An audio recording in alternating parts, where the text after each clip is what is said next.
নাটোরের লালপুর উপজেলার দাখিল পরীক্ষায় অন্যের হয়ে পরীক্ষায় অংশ নিতে এসে হিমেল নামে এক যুবককে আটক করা হয়েছে। বৃহস্পতিবার উপজেলার বালিতিতা ইসলামপুর দারুল উলুম মাদ্রাসা কেন্দ্রে এই ঘটনা ঘটে।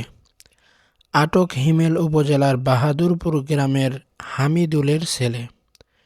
কেন্দ্রের সচিব মোস্তাফিজুর রহমান জানান, ওই দিন কোরআন মাজিদ ও তাজবিদ বিষয়ে দাখিল পরীক্ষা চলাকালে পানশিপাড়া দাখিল মাদ্রাসার পরীক্ষার্থী রাকিবুল ইসলামের পরিবর্তে হিমেল নামে এক যুবক পরীক্ষায় অংশ নেয়।